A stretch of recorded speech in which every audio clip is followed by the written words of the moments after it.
சிவாய நம பார்வதீபதையே அரகர மகாதேவா. தென்னாடுடைய சிவனே போற்றி, எந்நாட்டவர்க்கும் இறைவா போற்றி, காவாய் கனகத் திரளே போற்றி, கயலை மலையானே போற்றி போற்றி. ஐந்து கரத்தனை ஆனை முகத்தனை, இந்தின் இளம்பிறை போலும் எயிற்றனை, நந்தி மகந்தனை, ஞான கொழுந்தினை புந்தியில் வைத்து அடி போற்றுகின்றேனே. சைவத்தின் மேற் சமயம் வேறு இல்லை, அதில் சார் சிவமாம் தெய்வத்தின் மேல் தெய்வம் இல்லெனும் நான்மறை செம்பொருள் வாய்மை வைத்த சீர்திரு தேவாரமும் திருவாசகமும் உய்வை தரச் செய்து நால்வர் பொற்றாள் எம் உயிர் துணையே. நேசம் நிறைந்த உள்ளத்தால் நீளம் நிறைந்த மணிகண்டத்து ஈசன் அடியார் பெருமையினை எல்லா உயிரும் தொழையெடுத்து தேசம் உய்ய திருத்தொண்ட தொகை முன் பணித்த திருவாளன் வாசமலர் மென்கழல் வணங்க வந்த பிறப்பை வணங்குவாம். தில்லைவாழ் அந்தனரே முதலாய சீர்படைத்த தொல்லையதாம் திருத்தொண்டர் தொகையடியார் பதம் போற்றி, ஒல்லையவர் புராணகதை உலகறிய விரித்துரைத்த செல்வமலை குன்றத்தூர் சேக்கிழார் அடி போற்றி. சிவாய நம. எல்லாம் வல்ல எம்பெருமானினுடைய பொன்னார் திருவடிகளை என்னுடைய மனம் மொழி மெய்களினாலே வணங்கி மகிழ்கிறேன். 63 நாயன்மார்களுடைய குருபூஜை விழாவை தவறாமல் நடத்தி வரக்கூடிய அப்பர் அருள்நெறி மன்றத்தாருக்கும் அதனுடைய நிர்வாகி சாந்தா சண்முகம் அம்மையார் அவர்களுக்கும், என்னை இங்கே ஆற்றுப்படுத்திய ஈசன் குழுவத்தினுடைய நிர்வாகி பிரேமா அம்மையார் அவர்களுக்கும், யான் சார்ந்திருக்கிற திருவாசக சிந்தனை மற்றும் வேலுண்டு வினையில்லை குழுமத்தினுடைய நிர்வாகி ஆனந்த அன்பழகன் ஐயா அவர்களுக்கும் அவர்களுடைய திருவடிகளையும் வணங்கி மகிழ்கிறேன். இன்று மாசி அஸ்தம் இந்த நட்சத்திரத்திலேதான் இன்று நாம் பார்க்க இருக்கிற எரிபத்த நாயனார் இறைவனுடைய திரு அடியிலே கலந்தார். எனவே திருவருளானது நம்மை எரிபத்த நாயனாரை பற்றி சிந்திப்பதற்கு கூட்டுவித்துள்ளது. அந்த சிந்தனைக்கு அடியேனை சிந்திக்குமாறு பணித்தமைக்காக அப்பர் அருள்நெறி மன்றத்தாருக்கு மீண்டும் எனது வணக்கத்தையும் வாழ்த்துக்களையும் தெரிவித்துக் கொள்கிறேன். எரிபத்த நாயனார் இவருடைய வரலாற்றை சிந்திப்பதற்கு முன் சுந்தரர் ஒரே வரியில் எவ்வாறு தொடங்குகிறார் என்று சொன்னால், இலை மலிந்த எழில் நம்பி எரிபத்தற்கு அடியேன். இலை மலிந்த வேல் நம்பி எரிபத்தற்கு அடியேன் என்று தொடங்குகிறார். வேல் என்பது பொதுவான ஒரு ஆயுதம். சிவபெருமான் கையிலே இருக்கிற மழு, அதற்கும் வேல் என்றுதான் பெயர். முருகப்பெருமான் கையிலே இருக்கிற வேலுக்கும் வேல் என்றுதான் பெயர். அதே போல ராமபிரான் கையிலே இருக்கிற கோதண்டத்திற்கும் வேல் என்றுதான் பெயர். அர்ஜுனன் கையிலே இருக்கிற வில்லுக்கும் அவ்வாறு தான் பெயர். எனவே இந்த வேல் என்பது பொதுவான கருவியின் பெயர். வெற்றியை மட்டுமே காணக்கூடிய, தோல்வியையே கண்டிராத ஒரு கருவிக்கு வேல் என்று பெயர். ஆனால் முருகப்பெருமானுக்கு வேல் சிறப்பாக கூறப்படுகிறது. ஆனால் அனைத்து தெய்வங்களின் கையிலே இருக்கக்கூடிய கருவிகள் அனைத்திற்குமே வேல் என்றுதான் பெயர். நம்பி என்றால் ஆடவரில் சிறந்தவர் என்று பொருள். இங்கே வேல் என்பது மழுவை குறிக்கிறது. சிவபெருமான் கையிலே இருக்கிற மழு போல இங்கே எரிபத்தருடைய கையிலே இருக்கிற மழுவிற்கு வேல் என்று பெயர். இலை மலிந்த என்று என்றால் இலை என்பது மிகவும் மெல்லிய தடிமன் உடையது, மிகவும் மெல்லியதாக இருக்கும். அப்ப மெல்லியதா இருக்க இருக்க அதனுடைய ஷார்ப்னஸ், கூர்மைத்தன்மை அதிகமாக இருக்கும். ஆக மழுவினுடைய விளிம்பு இருக்கு பாருங்கள், அது இலையை விட மெல்லியதாக இருக்கிறது. அவ்வாறு இலையை விட மெல்லியதாக இருப்பதனாலதான் அவர் சொல்றார், இலை மலிந்த வேல் நம்பி எரிபத்தற்கு அடியேன். எனவே இந்த அடியில் எரிபத்தர் என்பவர் மிகவும் கூர்மையான மழுவை கையில் ஏந்தியவர் என்ற ஒரு குறிப்போடு சுந்தரர் நிறுத்திக் கொள்கிறார். இது தொகை. இதை வகுத்து சொல்கிறவர் நமது நம்பியாண்டார் நம்பி அவர்கள் திருத்தொண்ட தொகையிலே ஒரு பாடலாக அவருடைய வரலாற்றை இன்னும் சற்று விரித்து சொல்கிறார். அந்த பாடல், ஊர்மதில் 3 அட்ட உத்தமருக்கு என்று ஓர் உயர்தவத்தோன் தார்மலர் கொய்யா வருபவன் தண்டின் மலர் பறித்த ஊர்மலை மேற்கொள்ளும் பாகருடன் துணியாக்கும் அவன் ஏர்மலி மாமதில் சூழ் கருவூரில் எரிபத்தனே. இந்த பாடல்ல அந்த எரிபத்தர் என்பவர் கருவூரை சார்ந்தவர் என்று குறிப்பு தருகிறார். மேலும் இறைவனை உத்தமன் என்று சொல்கிறார். தார்மலர் கொய்யா வருபவன், அந்த உத்தமனுக்கு ஒருவர் மலர் மாலையை பறித்து கொண்டு வருபவர். அதான் கொய்யா வருபவன் என்றால், கொய்யா என்றால் செய்யா எனும் வாய்ப்பாட்டு வினையெச்சம் என்று இலக்கணக்காரர்கள் சொல்லுவார்கள். அந்த கொய்யா என்றால் கொய்து வருபவர் ஒருவர் இருக்கிறார். அதுல பெயரை குறிப்பிடல, அந்த பெயரை பின்னாடி பார்க்க போறோம். அந்த ஒருவர் இறைவனுக்குள்ள தார், இறைவன் அணியக்கூடிய மாலைக்கு தார் என்று பெயர். அந்த மாலைக்கு தேவையான பூக்களை பறித்து கொண்டு வருகிற போது அதை ஒரு யானை, அதான் ஊர்மலை என்று சொல்கிறார். ஊறக்கூடிய மலை, மலை போன்ற உருவமுடையது, ஊறக்கூடியது, இதை ஊர்மலை என்று சொல்கிறார். அந்த ஊர்மலை என்பது யானை. அந்த யானையையும் அதை ஓட்டி வருகிற பாகர்களையும் தன்னுடைய மழிவினாலே கொன்றவர் இவர் கருவூரில் உள்ளவர் என்று சற்று விரித்து சொல்கிறார். முதல்ல மழுவை உடையவர்னு சொன்னார். இவர் நம்பியாண்டார் நம்பி அவர்கள் இவர் கருவூரை சார்ந்தவர். இவர் இறைவனுக்கு உரிய மலர் மாலையை எடுத்துக்கொண்டு வருகிற போது அதை பறித்து வீசிய யானையை, பட்டத்து யானையையும் அதனோடு தொடர்புடைய பாகர்களையும் கொன்றவர், மழுவினை ஏந்தியவர் என்று அதை சற்று வகையாக விரித்து சொல்கிறார். இப்பொழுது சேக்கிழாரிடம் வருகிறோம். சேக்கிழார் அதை விரிவாக அந்த வரலாற்றை நமக்கு சொல்ல இருக்கிறார். அந்த அருள் வரலாற்றினை நாம் இப்பொழுது பார்க்க இருக்கிறோம். இது 3வது இலை மலிந்த சருக்கம் என்ற இடத்திலே தொடங்குகிறது. எப்பொழுதும் சேக்கிழார் ஒரு பாணி என்ன என்றால், ஒரு நாயன்மார்களுடைய வரலாற்றை சொல்லி அதனுடைய கடைசி பாடலில் முதல் 2 அடியில் அதை பற்றி சொல்லிவிட்டு அடுத்த 2 அடியிலே இனி வரப்போகிற நாயன்மாரை பற்றி சொல்லுவார். ஆனால் இந்த சருக்கம் முடிந்து விட்டதனால் இதற்கான ஒரு முன்னுரையையும் இந்த இலைமலிந்த சருக்கத்தில் முதல் பாடலிலே சொல்கிறார்.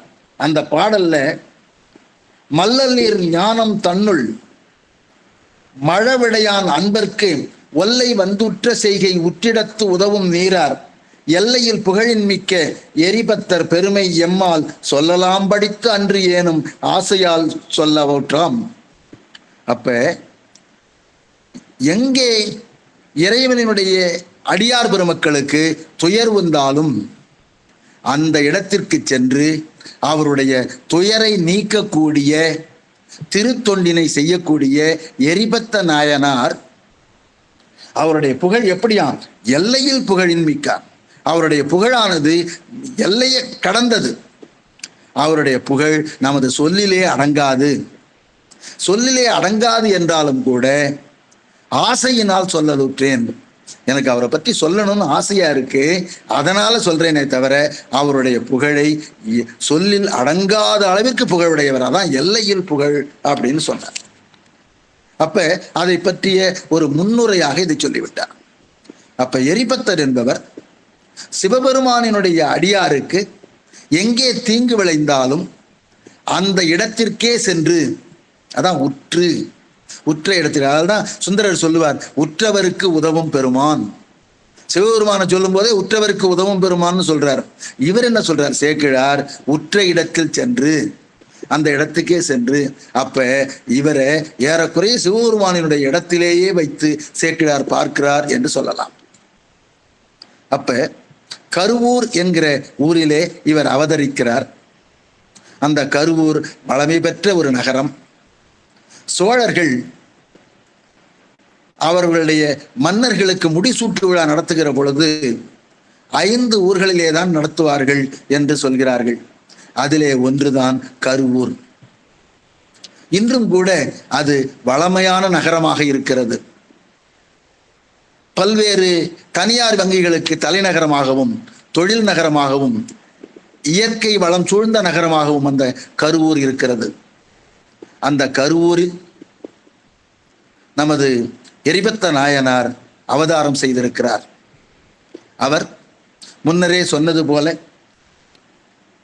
எந்த சிவபெருமானினுடைய அடியாருக்கும் துயர் வந்துற்றால் அவருக்கு அடாதனை யார் செய்தாலும் கூட உடனே அந்த இடத்திற்கு சென்று தன் கையிலே இருக்கிற மழுவினால் அந்த இடரை தீர்த்து விட்டு வருவார் என்பதுதான் அவருடைய திருத்தொண்டு. அதனாலதான் எரிபத்தர், எரி என்றால் எரிதல், அந்த மழுவை எரிதல். சிவபெருமானுக்கு மழுவை எரிந்து பக்திமை செய்ததினாலே அவருக்கு எரிபத்தர் என்று பெயர் வந்தது. எனவே அவருடைய பெயர் காரணம் இதுதான். இவரை சொல்லுகிற பொழுது ரொம்ப அற்புதமாக சொல்றார். இவரு யாருக்காவது இடர் வந்துடுச்சுன்னா, ஒரு குகையிலிருந்து எவ்வாறு ஒரு சிங்கம் வேகமாக புறப்பட்டு செல்லுமோ அதை போல செல்லுகிறார் என்று சொல். முளை அறி என்ன தோன்றி, முளை அறி, முளைன்னா குகை, அரினா சிங்கம். குகையில இருக்கிற சிங்கம் எவ்வளவு வேகமாக பாய்ந்து வெளியேறுமோ அதை போல துரிதமாக சென்று அந்த அடியாருடைய அல்லலை தீர்ப்பார். எனவே இவர் ஒரு சிங்கம் போன்றவராக இருக்கிறார். அந்த கருவூரில், அதான் இப்பொழுது கரூர் என்று சொல்லப்படுகிறது. அந்த கருவூரில் இருக்கிற கோயிலுக்கு ஆநிலை என்று பெயர். ஏன்னா ஊருக்கு ஒரு பெயரும் கோயிலுக்கு ஒரு பெயரும் உள்ளது. அப்படி கரூரில் இருக்கக்கூடிய ஊருக்கு கோயிலுக்கு தான் ஆநிலை என்று பெயர். ஆ என்றால் பசு, பசு என்றால் உயிர்கள், பசு என்றால் காமதேனுவையும் குறிக்கும். எனவே காமதேனு இங்கே வந்து வழிபட்டதனாலே அதற்கு ஆநிலை என்று பெயர். பசுக்களாகிய உயிர்கள் நம் போன்றவர்களை இங்கே நிலைநிறுத்த பண்ணுவதனாலே அந்த கோயிலுக்கு ஆநிலை என்று பெயர், பெருமானுக்கு ஆநிலை அப்பர் என்று பெயர். எனவே இந்த மண்ணுலகத்திலே நம்மை நிலைநிறுத்துவதற்காக ஆநிலை அப்பர் இன்றும் அருள் செய்து கொண்டிருக்கிறார். அந்த ஆநிலை அப்பர் கோயிலுக்கு இடைவிடாது மலர் தொண்டு செய்து வருபவர் தான் சிவகாமி ஆண்டார் என்பவர். அவர் திண்ணிய அன்பு கூர்ந்த சிவகாமி ஆண்டார். திண்ணியனா உறுதியாக உள்ள, இன்னைக்கு ஒரு நாள் செய்வாங்க 2 நாள் விட்டுருவாங்க, அப்படி கிடையாது. வருடம் முழுவதும் திண்ணிய அன்போடு அவர் பூக்களை பறித்து இறைவனுக்கு மாலையாக சார்த்துவார். அப்படி அதுக்கு திருப்பள்ளி தாமம்னு பேர். திருப்பள்ளி தாமம் என்பது இறைவனுக்கு சிவகாமி ஆண்டார் அளிக்கக்கூடிய மாலை. அந்த மாலையை இவர் என்ன பண்றாரு, தினமும் காலையில் எழுந்து நீராடி விட்டு பின்னர் நந்தவனம் சென்று தன்னுடைய வாயை கட்டி கொண்டு, அவர் எழுதுறாரு வாயும் கட்டி.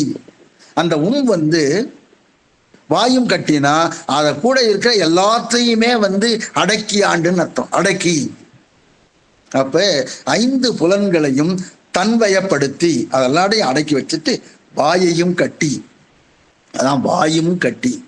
அந்த இறந்தது தழிய எச்ச உண்மை என்று இலக்கணக்காரர்கள் சொல்லுவார்கள். அந்த வாயும் கட்டி, வாயை கட்டிக்கிறார். ஏன் கட்டிக்கிறார்னு சொன்னா, எச்சில் பூக்களின் மீது படக்கூடாது என்பதற்காக கட்டிக்கொள்கிறார். அவர் அது மாதிரி பறிக்கிறார். பறிச்சு தன்னுடைய கையிலே இருக்கிற பூக்கூடையிலே அதை நிறைவிக்கிறார், அதில் போடுகிறார். அப்படி போட்டு ஒரு நீளமான ஒரு தண்டை எடுத்து அந்த தண்டில் முனையிலே ஒரு வளைவு இருக்கிறது, அந்த வளைவிலே பூக்குடலையை தொங்க விடுகிறார். அதுக்கு பூக்குடலை என்று சொல்லுவார்கள், பூக்கூடை. இது தென்னை ஓலையினாலே பின்னப்பட்டிருக்கும். அந்த தென்னை ஓலையில் பின்னப்பட்ட கூடையில் ஒரு கயிறு இணைத்து அந்த கயிற்றினை கையிலே எடுத்து சென்றால் பூக்களானது நமது இடுப்புக்கு கீழே வருமாறு ஆகிவிடும். இறைவனுக்கு எடுத்து செல்லக்கூடிய மலரை இடுப்புக்கு கீழே எடுத்து செல்லக்கூடாது என்பது விதி என்பதனாலே சிவகாமி ஆண்டார் ஒரு தண்டினை எடுத்து அந்த தண்டினுடைய மேற்பகுதியிலே இருக்கிற வளைவிலே அந்த பூக்குடலையை மாட்டி பூவை எடுத்து செல்வது அவரது வழக்கம். அதான் தண்டுன்னு சொல்றாங்க. அந்த தண்டினை எடுத்துக்கொண்டு அவர் ஆநிலை அப்பரை நோக்கி சென்று கொண்டிருக்கிறார். அங்கே அவ்வாறு செல்லுகின்ற போது புரட்டாசி மாசம் நவமிக்கு முதல் நாள். ஏன்னா புரட்டாசி மாதம் நவமி உங்களுக்கு தெரியும், நமது விஜயதசமி வரும் முதல் நாள். அன்னைக்கு சரஸ்வதி பூஜை, அதுக்கு முதல் நாள் அஷ்டமி. அந்த அஷ்டமி நாளிலே அதற்கு உரிய சக்கரவர்த்தி அரசர் அந்த ஊரிலே முகாமிட்டு இருக்கிறார். அவருடைய பட்டத்து யானைக்கு பட்டவர்த்தனம் என்று பெயர். அந்த பட்டவர்த்தனம் அருகிலே ஓடுகின்ற அமராவதி ஆற்றிலே குளித்து அதில் ஏற்பட்ட மகிழ்ச்சியினாலே மிகுந்த களிப்புடன் அதிக மத நீர் பொழிய வேகமாக விரைந்து வந்து கொண்டிருக்கிறது.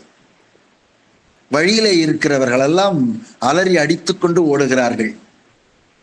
அதுக்கு கொஞ்சம் அதிக களிப்புடன் இருப்பதாகத்தான் சேக்கிழார் சொல்லுகிறார்கள். அவ்வாறு சேக்கிழார் சொல்லுகிறார், மத நீர் சற்று அதிகமாக பொழிந்தவுடன் அது மிகுந்த வேகமாக வந்து கொண்டிருக்கிறது. அதற்கு முன்னர் சிவகாமி ஆண்டார் பூக்குடலையை தண்டிலே தாங்கியவாறு ஒரு கையால் அதை அழுத்திய வண்ணம் சென்று கொண்டிருக்கிறார். அந்த யானையானது பூக்குடலையை பற்றி அதை வேகமாக கீழே சிந்திவிட்டு இது நகர்ந்து போய்கொண்டே இருக்கிறது. இவர் தண்டினை அழித்து பிடித்திருக்கிறார். பூக்குடலை எடுத்தவுடன் தண்டு மேல் நோக்கி வருகிறது. திரும்பி பார்க்கிறார். பூக்கடலில் உள்ள பூக்களெல்லாம் சிதறி இருப்பதை பார்த்து மிகவும் மனம் நொந்து அளப்பரிய துயரை எய்துகிறார். அவருக்கு ரொம்ப துன்பம் வந்துருச்சு. இறைவனுக்கு எடுத்து செல்கிறோம், இதை இந்த பட்டத்து யானை இவ்வாறு சிந்தி செல்கிறதே என்ற கவலையுடன் அந்த தண்டினால் யானையை அடிப்பதற்காக ஓடுகிறார். யானை மிகுந்த வேகமாக ஓடிக்கொண்டிருக்கிறது. இவருடைய தடி, அந்த தண்டானது யானையை அடிக்க முடியாமல் கீழே விழுகிறது. இவரும் சோர்ந்து விழுகிறார். அவ்வாறு விழுந்தவுடன் அவருக்கு தன்னுடைய ஆற்றாமை, தன்னால் முடியவில்லையே, நமது பெருமானுக்கு இவ்வாறு ஒரு தீங்கை செய்து இந்த பட்டத்து யானை ஓடிக்கொண்டிருக்கிறதே என்ற கவலையோடு அவர் என்ன செய்கிறார், தரையிலே அடிக்கிறார். பொதுவாகவே வலியவர் மெலியவரை அடித்தால் மெலியவர் திருப்பி அடிக்க முடியாத நிலையிலே கீழே விழுந்து தரையிலே அடிப்பார்கள் அல்லது மண்வாரி தூற்றுவார்கள். இவர் தரையிலே சத்தியம் செய்வதை போல அடித்து சிவதா சிவதா என்று அலறுகிறார். அதுல சேக்கிழார் சொல்லும்போது சொல்றார், களியானையின் ஈர் உரியாய் சிவதா, எளியார் வலியாம் இறைவா சிவதா, அழியார் அடியார் அறிவே சிவதா, தெளிவார் அமுதே சிவதா சிவதா, சிவதா சிவதா என்று ஓலமிடுகிறார், அலறுகிறார், அரற்றுகிறார். முன்னாடி அந்த யானையினுடைய தோலை உரித்து போர்வையாக போர்த்தி கொண்டவன் தானே நீ. எனவே இந்த சிவதா என்பது ஒரு அபய குரல். ஏற்பகை முனிவா ஓலம் என்று சொல்வார்களே, அதை போல இது ஒரு அபய குரலாக இந்த சிவகாமி ஆண்டார் கதறுகிறார். இதை நமது எரிபத்த நாயனார் கேட்டு விட்டார். கேட்ட உடனே உடனே அங்கிருந்து புறப்பட்டு வர்றார். ஏன்னா அவரு உற்ற இடத்து அப்படின்னு சொன்னாங்க இல்லையா, எனவே வேகமா வர்றார். வந்து கையில கொலை மழுவோட எடுத்து வருகிறார். கொலை மழுவோட வர்றார். வந்து இது நம்ம சிவபெருமானுக்கும் சிவபெருமானினுடைய அடியாருக்கும் எப்பொழுதும் வழி வழியாக இந்த களிறுதான் பகையாக இருக்கிறது. வழிப்பகை களிரே அன்றோ. ஆமா, அந்த சிலந்திக்கு களிறு தானே பகை. இவ்வாறு இந்த களிறு சிவபெருமானுக்கும் சிவபெருமானினுடைய அடியாருக்கும் வழிப்பகையாக இருக்கிறது. என்ன இப்படி இருக்கிறது என்று சொல்லி அந்த களிறு எங்கே என்று கேட்டார். இந்த வல் இடும்பை செய்த யானை எங்குற்றது கேட்டார். உடனே இவர் என்ன சொன்னாரு, இந்த வழியா போச்சு, இந்த தெருவில் தான் போயிருக்கு பாருங்கன்னு சொன்னார். சொன்ன உடனே இங்க அது பிழைப்பது எங்கே, இனிமே அது எப்படி பிழைக்க போகுது நான் பார்க்கிறேன் அப்படின்னு சொல்லிட்டு வேகமா அந்த யானையை தொடர்ந்து இவர் சென்று கொண்டே இருக்கிறார். அங்க போன உடனே முன்னாடி சிவபெருமான் குறித்த யானை இதுதான் போல் இருக்கிறது, நாம் இதை கொல்ல வேண்டும் என்று தன்னுடைய மழுவை எடுத்து வேகமாக அதன் மேலே எறிந்தார். அப்படி எறிந்த உடனே யானையினுடைய தும்பிக்கை வெட்டுப்பட்டது. அந்த தும்பிக்கை வெட்டுப்பட்டவுடன் தும்பிக்கை தனியாக விழுந்தது, யானையும் தனியாக விழுந்து இறந்து பட்டது. அப்ப நம்ம நினைக்கலாம், எப்படி இவர் போய் ஒரு யானையை பார்த்த உடனே எல்லாருக்கும் பயமா இருக்கும். மிகப்பெரிய உருவம், மலை போன்ற உருவம், பெரியது. வள்ளுவர் சொல்லுவார், பரியது கூர்ங்கோட்டது ஆயினும்பர். அது மிகப்பெரிய உருவமுடையது. அதை பார்த்து எப்படி இந்த ஒரு அடியார், சிவனடியார், இவர் எப்படி கொன்றார்? நமக்கு ஒரு ஐயம் இருக்கு. அதுக்கு ஒரு உவமை போடுறாரு. அச்சம் தாய்தலை அன்பின் முன்பு நிற்குமே. பயங்கிறது தாய் அன்பின் முன்னால் நிற்குமா? நிற்காது என்று. ஆமா, இவர் தன்னுடைய சிவனடியாருக்கு உள்ள தீங்கை நீக்க வேண்டும் என்பதற்காக இந்த யானை தானே சிந்தித்தது. எனவே அதை நாம் துணிக்க வேண்டும் என்று தன்னுடைய கையை எடுத்து தன்னுடைய மழுவினால் எரிந்தார். இதுக்கு பாரதிதாசன் ஒரு அருமையான உவமை சொல்லுவார். அதுதான் சேக்கிழாரோட நான் ஒப்பிட்டு பார்க்கிறேன். சேக்கிழாரோட தான் அவர் சிந்திச்சிருப்பாருன்னு நினைக்கிறேன். ஆமா, ஒரு கோழியானது தன்னுடைய குஞ்சுகளோடு மேய்ந்து கொண்டிருக்கும். அது குஞ்செல்லாம் அப்பதான் கொஞ்ச நாள் தான் ஆச்சு வெளியில அதோட மேய்ந்து கொண்டிருக்கும். மேல இருந்து ஒரு பருந்து வரும். பருந்து வந்த உடனே அந்த கோழி என்ன பண்ணும், இதை ஜெயிக்க முடியாதுன்னு தெரியும், இருந்தாலும் கூட அது தன்னுடைய குஞ்சுகளை காப்பாற்றுவதற்காக அந்த பந்தினை கொத்தும். அழகா சொல்வார் பாரதிதாசன், கோழியும் தன் குஞ்சு தன்னை கொத்த வரும் வான்பருந்தை சூழ்ந்தெதிர்க்க அஞ்சாத தொல்புவியில் அப்படின்னு சொல்லுவார். இப்ப நான் பார்க்கிறேன், அச்சம் வந்தது, அப்ப பயம் இருக்குமா? ஆக தாய் அன்பு மேலிடும் பொழுது சிறிதளவு கூட பயம் இருக்காது. அப்ப தாய் அன்பின் காரணமாகத்தான் அந்த யானையை அவர் கொன்றுட்டார்.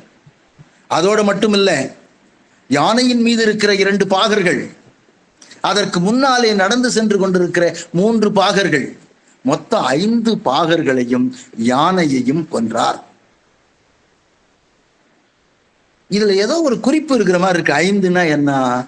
நம்ம 5 புலன்களையும் கொன்றார். மெய், வாய், கண், மூக்கு, செவி ஆகிய 5 புலன்களையும் கொல்லும். யானைங்கிறது மனம், அப்ப மனத்தையும் கொன்றார். ஆக ஒவ்வொருவரும் நம்முடைய மனத்தையும் 5 புலன்களையும் கொல்ல வேண்டும். ஏன்னா அதுதான் சிவபெருமானுக்கு தவறான செயல்களை செய்து கொண்டிருக்கிறது அப்படிங்கிறத நம்ம குறிப்பால் உணர்ந்து கொள்ளலாம். இப்போ இதெல்லாம் இறந்து போச்சு. உடனே இன்னும் சில பாகர்கள் அதில் இருக்கிறாங்க. அந்த பாகர்கள் என்ன பண்றாங்க, நேரா வாயில் காப்பான்ட்டு போறாங்க. அங்க சென்று அங்க உங்களுடைய பட்டத்து யானையும் 5 பாகர்களும் பட்டனர் இறந்துபட்டு கிடக்கிறார்கள், நீங்க உடனே அரசனிடம் இந்த செய்தியை அறிவியுங்கள் அப்படின்னு சொல்றாங்க. உடனே அந்த வாயிற்காப்போன் சென்று அரசனிடம் சொல்றார். அரசன் புகழ்ச்சோழன், அவர் பேரே புகழ்ச்சோழன். அந்த புகழ்ச்சோழனிடம் சென்று சொல்கிறார்கள், சிலர் பட்டத்து யானையையும் பாகரையும் கொன்று விட்டார்கள். ஆனா அவர் சொல்லும் போதே என்ன சொல்றாரு, பற்றவர் இல்லாதாய், உனக்கு பகைவர்களே கிடையாது, இருந்தாலும் சிலர் அதை கொன்றிருக்கிறார்கள். உடனே இவருக்கு ரொம்ப சீற்றம்.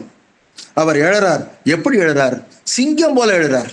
அங்கேயும் எரிபத்த நாயனாரே முழையரி சிங்கம்னு சொன்னார். இங்கேயும் என்ன பண்றார்? இள அரி ஏறு போல், இளம் சிங்கம் எப்படி கிளம்புமோ அது மாதிரி கிளம்பினார். யார் செய்தார் அப்படிங்கிற ஒரு ஆணையோடு சென்றார். இவர் எழுந்து கோபத்தோட சென்ற உடனே பார்த்ததும் அமைச்சர் என்ன பண்றாரு? எல்லா படையும் கூப்பிட்டார். ரத கஜ துரக பதாதிகள் அனைவரையும் கூப்பிட்டார். எல்லா படைகளும் பின் செல்லுகின்றன. ஏன்னு கேட்டா, பட்டத்து யானையை கொல்றதுன்னு சொன்னா அது ஒரு அரசனுக்கே ஒரு இழுக்கு. அந்த அரசன இழுக்குக்கு அப்போ நம்மளை போருக்கு கூப்பிடுகிறார்கள் போல இருக்கிறது அப்படிங்கிறதுனால தன்னுடைய படை முழுவதையும் அமைச்சர் அழைச்சிட்டு வந்துட்டார். அதோட மட்டும் இல்லை, அதற்குரிய நாதம் அதை படிச்சீங்கன்னா ரொம்ப சேக்கிழார் இவ்வளவு சங்கொடு தாரை காலம் தழங்கொலி முழங்கு பேரி வெண்குரல் பம்பை சண்டை கண்டை வியன் துடி திமிலை தட்டி இப்படின்னு அந்த ஒவ்வொரு படைக்கும் ஒவ்வொரு நாதம், அந்த கருவிகளையும் எடுத்துக்கொண்டு போயிட்டு போனார். போனதும் அங்க போய் பார்த்தா யானை விழுந்து கிடக்கிறது, பாகர்கள் விழுந்து கிடக்கிறார்கள். ஆனால் பகைவர்கள் யாரையும் காணும். அதான் சொல்றார், கேட்டது ஒன்று, எனக்கு சொன்னவங்க ஒன்ன சொன்னாங்க, ஆனா இங்க வந்தா யாரையுமே காணுமே அப்படின்னு சொல்லிட்டு அவர் என்ன பண்றாரு, இங்க யாரு இதை செய்திருப்பார் அப்படின்னு சொல்லிட்டு கேட்கிறார். அப்பதான் பாக்குறார் நம்ம எரிபத்த நாயனார். அதுக்கு சேக்கிழார் சொல்றார், விடு சுடர் மழு ஒன்று ஏந்தி வேறு தடக்கை தாய அடுகளில் என்ன நின்ற அன்பரை முன்பு கண்டான். அப்ப 2 கை உடைய யானை போல நின்னாராம் அவரு. இருகை யானையின்னு மாணிக்க வாசகர் சொல்லுவார். அந்த மாதிரி 2 தடக்கை தாய அடுகளில் என்ன நின்றார். கையில மழு வச்சிருக்கிறார். அந்த விடுசுடர் மழுவோட இவர் என்ன பண்றாரு, அப்படியே 2 கை யானை மாதிரி நிக்கிறார், யானை போல நிக்கிறார். உடனே இவர் பார்த்தார், இவர் சிவனடியாரா இருக்கிறார், இவர் நிச்சயம் கொண்டிருக்க மாட்டார் என்று அவரே குன்றவர் அடியாரானார், கொன்றவர் இவர் என்று ஓரான், வென்றவர் யாவர் என்பான். அப்ப இத வென்றவர் யாராக இருக்கக்கூடும் அப்படின்னு கேட்டான். அப்ப பக்கத்தில் இருக்க பாகர் சொன்னார், இவர்தான். வேற யார் உங்கள்கிட்ட மன்னர் இதை பட்டத்து யானையை கொல்லும் அடையவளுக்கு வீரமுடையவர் யார்? அதனால இந்த அடியார் தாங்க இவரை கொன்னது. அப்படியா? உடனே அவர் பார்த்தார், அருமையான ஒரு வார்த்தை சொன்னார். குழையணி காதினானுக்கு அன்பராம் குணத்தின் மிக்கார் பிழைபடி நந்தி கொல்லார். இங்க ஏதோ பிழை நடந்திருக்கிறது. அப்படி இல்லைன்னா இந்த குழையுடைய காதினைக்கு உடைய அன்பராம் குணத்தின் மிக்கார் இவர் நிச்சயமாக வந்திருக்க மாட்டார். இதில் ஏதோ பிழை நேர்ந்திருக்கிறது. அந்த பிழை என்ன அப்படின்னு அவர் என்ன பண்ணார், எல்லாத்தையும் கேட்டார். அங்க என்ன பிழை நடந்திருக்கிறது அப்படின்னு கேட்டார். உடனே இவர் என்ன பண்ணாரு, இந்த அடியார் தாங்க கொன்றார். அப்படியா? அப்ப இவர் கொல்லும் போது அதே நேரத்துல யானை இவரை திருப்பி ஏதேதும் செய்திருந்தால் இவர் என்ன ஆவார்? இவர் ஒரு சிவனடியார் ஆயிற்று, இவருக்கு நாம் துரோகம் செய்த மாதிரி ஆகிவிடுமே, அந்த பழிபாவம் என்னையல்லவா சேரும். மழக்களிற்று எதிரே இந்த மெய்த்தவர் சென்ற போது வேறொன்றும் புகுதாவிட்ட அத்தவம் உடையேனானேன். இவர் அங்க முன்னாடி போன உடனே எனக்கு இவருக்கு எந்த விதமான தீங்கும் இல்லாமல் இருந்திருக்கிறதே, அதே எனக்கு ஒரு தவமாயிற்று, அந்த தவம் உடையவனாகிவிட்டேன் அப்படின்னு சொல்லிட்டு இவர் என்ன பண்ணாரு, அந்த அடியார்கிட்ட போய் எரிபத்தட்டு போய் கேட்கிறார். இந்த யானை இறந்தது, 5 பாகர்கள் இறந்தார்கள், இக்களிற்றின் குற்றம் பாகரோடு இதனை மாள எரிந்ததே போதுமோதான். இந்த 5 பேரும் யானையை இறந்தது வரைக்கும் போதுமா, இல்ல இன்னும் இறக்கிறதுக்கு யாராவது வேணுமா அப்படின்னு கேட்கிற மாதிரி போதுமோதான்னு ஒரு பட்டத்து ராஜா கேட்கிறார். பாருங்க எப்படி எல்லாம் இருந்திருக்கிறாங்க பாருங்க. இப்ப யாருந்தா என்ன பண்ணுவாங்க, அத்தாணி மண்டபத்திலே உட்கார்ந்து கொண்டு இந்த பட்டத்து யானையை யார் கொன்றாரோ அவரை அழைத்து உடனே சிரச்சேதம் செய்யுங்கள்னு ஒரு ஆர்டர் போட்டா போதும் அவருக்கு ஆளை. ஆனா அவர் பார்த்து இவர் சிவனடியார், ஆக இங்க ஏதோ பிழை நடந்திருக்கிறது, என்ன பிழை? அப்பதான் இவர் சொல்றாரு, இந்த மாதிரி சிவகாமி ஆண்டாருங்கிறவர் தன்னுடைய தண்டிலே ஒரு பூக்கூடையை எடுத்துக்கொண்டு வந்தார், உங்களுடைய பட்டத்து யானை அதை பறித்து சிந்தியது, சிந்தியதனால்தான் அதை நான் கொன்றேன். அதோடு மட்டுமில்லாமல் ஒரு குற்றம் செய்பவரோடு இல்லாமல் அதற்கு உடந்தையாக இருப்பவருக்கும் தண்டனை உண்டு என்று என்பதன்படி அதை தடுக்காத பாகர்களையும் 5 பேரை கொன்றேன் அப்படின்னு சொல்றார். அதுவரைக்கும் புகழ்ச்சோழனுக்கு என்ன நடந்தது என்று தெரியவில்லை. கேட்டது ஒன்றுன்னு அவரே சொல்றார். நான் ஒண்ணு கேட்டிருக்கேன், ஆனா இங்க வந்து இப்படி இருக்கிறதே, இவர் அடியாராயிற்றே அப்படின்னு பார்த்தார். உடனே இவர் போதுமோதான்னு கேட்டார் பாருங்க. இவர் ஒரு முடிவுக்கு வந்துட்டார். அப்ப சிவபெருமானுடைய மலரை இவர் இந்த யானை பறித்தது அல்லவா, அப்ப அந்த யானையை உடையவன் நான் தான். எனவே இது போதாது, அவரோடு கொலை போதாது, என்னையும் கொல்லுங்கள். அதான் சொல்றார், அங்கனர் அடியார் தம்மை செய்த இவ் அபராதத்துக்கு இங்கிது தன்னார் போதாது, என்னையும் கொல்ல வேண்டும், என்னையும் கொல்லுங்க. ஏன்னு கேட்டா அதற்குரியவர் நான் தானே. இப்ப உதாரணமா ஒரு சுவர் விழுந்து விடிஞ்சிச்சுன்னு வச்சுங்களேன், அந்த சுவருக்கு வீட்டுக்கு உரியவரை தான் தண்டனை கொடுப்பாங்க. இதோடு சிந்திக்கும் போது எனக்கு ஒரு சிந்தனை நினைவுக்கு வருகிறது. 1956ஆம் வருடம் அரியலூர்ல ஒரு ரயில் விபத்து நிகழ்ந்தது. அது கோர விபத்து. ஏறக்குறைய 200 நூற்றுக்கணக்கானவர்கள் அதிலே இறந்து போனார்கள். அதை கேள்விப்பட்ட உடனே அப்பொழுது ரயில்வே துறை அமைச்சராக இருந்த லால் பகதூர் சாஸ்திரி அவர்கள் தார்மீக பொறுப்பு ஏற்று தன்னுடைய பதவியை ராஜினாமா செய்தார். சார், புகழ்ச்சோழன் காலத்துல இருந்த மாதிரியே லால் பகதூர் சாஸ்திரின்னு ஒருத்தர் நம்ம காலத்திலும் இருந்திருக்கிறார். 1956 தான். அப்ப நான் நினைத்து பார்க்கிறேன், அப்பொழுது புகழ்ச்சோழன் காலத்தில் எவ்வளவு தர்மவான்கள் இருந்திருக்கிறார். அப்பதான் என்னையும் கொல்லும் என்று தன்னுடைய உடைவாளை அவர் பார்த்தாரு. நீங்க உன்னுடைய மழுவால் என்னை கொல்ல வேண்டாம், ஏனென்றால் அது அன்பருக்கு உதவி செய்த வாழ். அந்த மழுவுக்கு புண்ணியம் இருக்கும். அதனாலே என்னை கொல்லாதீர்கள். அது வழக்கம் அன்று, அது பழக்கம் கிடையாது. இது போர்க்களத்திலே பல பேரை வெட்டியது. இந்த வாளினால் என்னை கொல்லுங்கள் என்று அந்த உரைவாளினை எடுத்து கையிலே எடுத்து நம்ம எரிபத்தர் கையில கொடுத்தார். இவர் யோசிச்சு பார்த்தார், இதை வாங்கறதா வேண்டாம். ஏன்னா மன்னன் இவன் கையில வாங்கினார்னு வச்சுங்க, இவர் கொலை பண்ண போறாருன்னு முடிவாயிரும். இப்ப வாங்கலைன்னா என்ன பண்ணலாம்னு யோசிச்சு பார்த்தார். நம்ம வாங்கலைன்னா மன்னன் தன்னைத்தானே வெட்டி கொண்டால் என்ன செய்வது?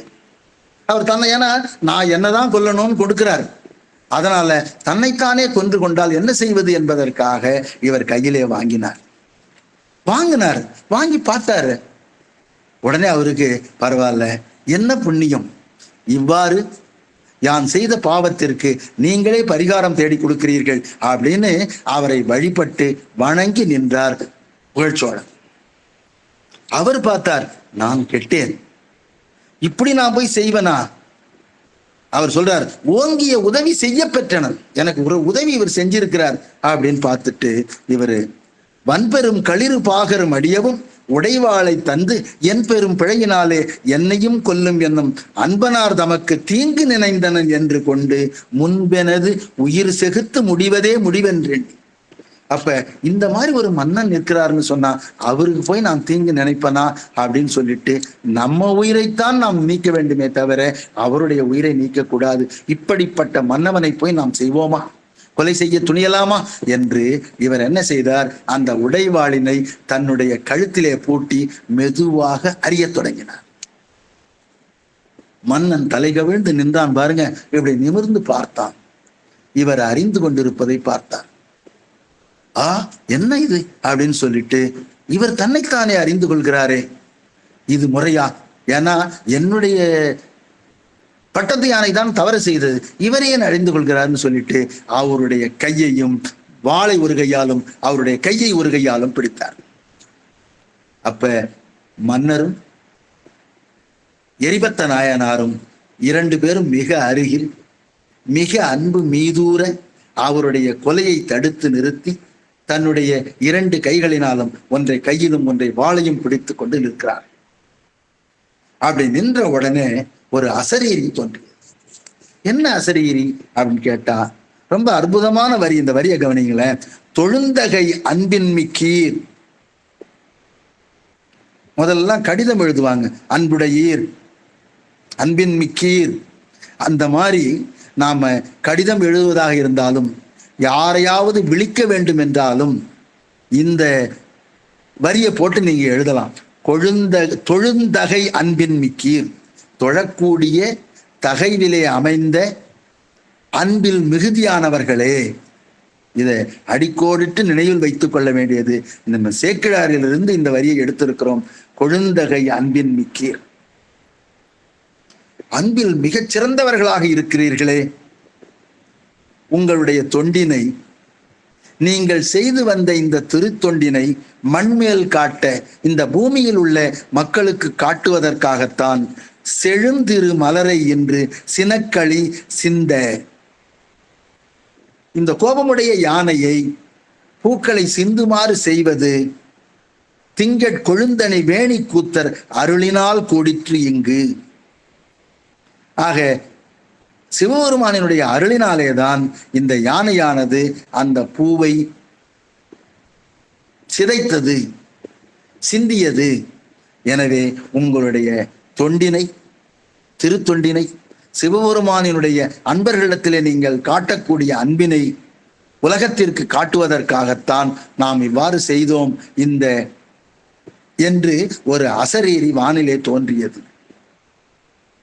பார்த்த உடனே, இந்த அசரீரியை கேட்ட உடனே இவர் என்ன பண்றாரு, இப்ப வாளும் கையும் கையிலே வைத்திருக்கிற புகழ்ச்சோழன் அதை பார்த்த உடனே இவர் என்ன பண்றாரு, தன்னுடைய கழுத்தை வெளியிலே எடுத்து புகழ்ச்சோழனாருக்கு விழுந்து வணங்குகிறார். அவர் என்ன பண்றார், தன்னுடைய கையிலே இருக்கிற வாளினை விட்டெறிந்து இவருக்கு விழுந்து வணங்குகிறார். இதான் அன்பு. பொதுவாகவே நமது வீட்டிலே கூட பார்த்தீர்களானால், ஒருவர் வெயிலே இருந்து வந்து கொண்டிருக்கிறார் என்று கொள்வோம். வழியில ஒரு டம்ளர்ல ஒரு பால் இருக்கிறது. இவர் பார்க்காமல் காலிலே இடறி விட்டார், பால் சிந்தி விட்டது. உடனே இவர், ஆஹா நாம கொஞ்சம் தவறிட்டேன், வீட்டில் கூப்பிட்டு, ஏம்மா எனக்கு கொஞ்சம் புரியலை, அதனால தெரியாம இதை தவறிட்டு கால் பட்டு இது இடறி ஆயிடுச்சு, ஆக ஒன்றும் தப்பா நினைச்சுக்காத அப்படின்னு சொன்னோம்னா, அந்த அம்மா என்ன பண்ணுவாங்க, அங்கிருந்து வீட்டு அம்மா, நான் தாங்க தப்பு பண்ணிட்டேன், வழியில வச்சது என்னுடைய தவறு தான் அப்படின்னு சொல்லுவாங்க. சப்போஸ் அதே, ஏன் இந்த மாதிரி வழியில வச்சிருக்க, என்ன அறிவு இருக்கா அப்படின்னு கேட்டோம்னு வச்சுங்களேன், உடனே அந்த அம்மா என்ன பண்ணுவாங்க, உங்களுக்கு கண்ணு என்ன புடரில் இருக்கா, ஏன் பார்த்து வர வேண்டியதானேன்னு சொல்லுவாங்க. எனவே இந்த அரசனும் புகழ்ச்சோழனும் நமது எரிபத்த நாயனாரும் 2 பேரும் எப்படி ஒரு அன்பை காட்டி இருக்கிறார்கள் என்று பார்த்தால் உண்மையிலேயே நமக்கு மிகவும் ஆச்சரியமாக இருக்கிறது. இவ்வாறுதான் இல்லறவியலிலும் நாம் ஒருவருக்கொருவர் அன்பை காட்ட வேண்டும். ஆக அன்பு எனப்படுவது யாது என்று கேட்டால், நக்கீரர் இறையனார் அகப்பொருளிலே சொல்லுவார், சாவில் சாதல். இவரும் என்ன கொல்லுங்கிறார், அவர் என்ன கொல்லுங்கிறார், அதான் சாவில் சாதல். நோவில் நோதல், ஒருவர் துன்பப்படுகிறார், அதை பார்த்து தானும் துன்பப்படுவது. பொருள் கொடுத்தல், இல்லாதவருக்கு கையிலே இருக்கிற பொருளினை கொடுத்தல். அதே போல நன்கு இனிது மொழிதல், அவர்களுக்கு ஒன்றும் கவலைப்படாத, நான் இருக்கிறேன், நான் பார்த்து கொள்கிறேன் அப்படின்னு அவருக்கு ஆறுதல் சொல்லுவது. அதனாலதான் பாரதியார் சொல்லுவார், நிதி முகிழ்ந்தவர் பொற்கு வைதாரீர், நிதி குறைந்தவர் காசுகள் தாரீர், அதுவும் அற்றவர் வாய்ச்சொல் அருளீர். வாய்ச்சொல்ல சொன்ன போதும், நீ நல்லா இருப்பமா, நீ ஒன்றும் கவலைப்படாத, நிச்சயமா அது நல்லபடியா நடக்கும் அப்படின்னு ஒரு இன்சொல் சொல்றோம் பாருங்க. யாவர்க்குமாம் பிறர்க்கு இன்னுரை தானேன்னு, அந்த மாதிரி இன்சொல் சொன்னாலே நம்ம அன்பை காட்டுகிறோம் என்று பொருள். அப்ப இருவரும் வீழ்ந்து ஒருவருக்கு ஒருவர் வீழ்ந்து வணங்குகிறார்கள். வீழ்ந்து வணங்கின உடனே பேரொலியை கேட்ட மக்கள் எல்லோரும் மிகவும் மகிழ்ச்சி அடைந்தார்கள். மகிழ்ச்சி அடைந்த உடனே அந்த பாகர்கள் எழுந்தார்கள், மீண்டும் உயிர் பெற்று எழுந்தார்கள். பிறகு பட்டத்து யானை எழுந்தது. பாருங்களேன், இறக்கும் போது முதல்ல பட்டத்து யானை இறந்தது, அப்புறமா பாகர்கள் இறந்தார்கள். ஆனா எழும்போது பாத்தீங்கன்னா பாகர்கள் முதலிலே எழுந்தார்கள், பிறகு பட்டத்து யானை எழுந்தது. ஏன்னு கேட்டா, நாம தத்துவங்கள்ல பாத்தீங்கன்னா சிவத்திலிருந்து தோன்றும் பொழுது சிவம், சக்தி, சதாசிவம் அப்படின்னு 36 தத்துவங்களும் ஒன்றன் பின் ஒன்றாக தோன்றும். எங்க வந்து முடியும்? கடைசியில மண் தத்துவத்துல வந்து முடியும். ஆனா ஒடுக்கும் போது பாத்தீங்கன்னா இங்க இருந்து ஒடுங்கும், மண்ணிலிருந்து ஒடுங்கி கடைசியில சிவத்திலே போய் முடியும். அப்ப ஒடுங்கும் பொழுது முதல்ல ஒடுங்கிறது மண், கடைசியா ஒடுங்கிறது சிவம். ஆனா தோன்றும் பொழுது முதல்ல சிவம், கடைசியா மண். அதே போலதான் இங்க அந்த தோற்ற ஒடுக்க முறைப்படி இந்த பாகர்கள் முதலில் எழுந்திருக்கிறார்கள், உயிர் பெற்று எழுகிறார்கள். பின்னர் யானை உயிர் பெற்று எழுகிறது. சரி, யானை முன்னாடி உயிர் பெற்று எழுதுன்னு வச்சுங்களேன். அந்த யானையை கடாவுவதற்காக, அதை செலுத்துவதற்காக பாகர் வேண்டும். அதனாலதான் முதல்ல பாகர்கள் எழுந்தார். அப்படி எழுந்து இவர்கள் சென்றார்கள். சரி, இப்போ அந்த சிவகாமி ஆண்டார் அங்க நின்று இவ்வளவும் பார்த்து கொண்டிருக்கிறார். பார்த்துட்டு பூக்குடலையே பார்க்கிறார். சிந்திய மலர்கள் எல்லாம் அப்படியே கிடக்க, புதியதாக மலர்கள் அந்த பூக்குடலை முழுவதுமாக நிறைந்து வழிந்தது.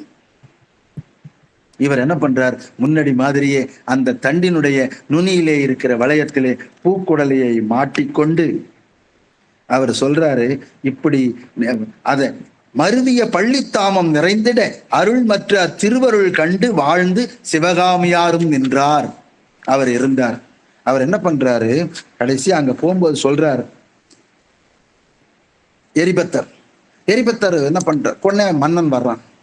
மன்னன் குதிரையில வந்தான். வரும்போது உடனே எரிபத்தர் அவரை விழுந்து வணங்கி என்ன கேட்கிறார்? நீங்கள் குதிரையிலே வந்தீர்கள், இப்பொழுது பட்டத்து யானை மீண்டும் உயிர் பெற்று எழுந்து விட்டது. பட்டத்து யானை மீது நீங்கள் செல்வதை நான் காண வேண்டும் என்று கேட்டுக்கொண்டார். எனவே பட்டத்து யானையின் மீது தான் செல்வதை பார்க்க வேண்டும் என்று ஒரு அடியார் கேட்கிறார். உடனே இவர் என்ன பண்ணார்? யானையை வரச் செய்தார். அதன் மீது எழுந்து வெண்கொற்ற கொடையின் கீழே அமர்ந்து தன்னுடைய அத்தாணி மண்டபத்திற்கு சென்றார்.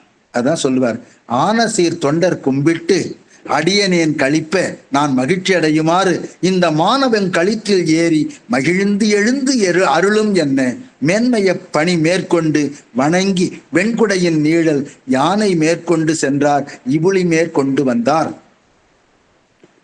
உடனே அங்க எல்லாரும் ரொம்ப மகிழ்ச்சியா தேவர்கள் அங்கிருந்து பூமாரி பொழிந்தார்கள். இந்த நமது சிவகாமி ஆண்டார் பூக்குடலையை எடுத்துக்கொண்டு முன்னர் போல தன்னுடைய திருத்தொண்டினை தொடர்ந்து செய்து கொண்டிருந்தார். அதான் சொல்றார், தம்பிரான் பணி மேற்கொண்டு சிவகாமியாரும் சார எம்பிரான் அன்பரான எரிபத்தர். அப்பதான் இவர் என்ன பண்றார்? எரிபத்தர் என்ன செய்யறார்? மன்னர் அவருடைய அத்தாணி மண்டபத்திற்கு சென்று விட்டார். சிவகாமி ஆண்டார் கோயிலுக்கு சென்று விட்டார். எரிபத்தர் என்ன பண்றாரு? கொஞ்சம் சிந்திக்கிறார்.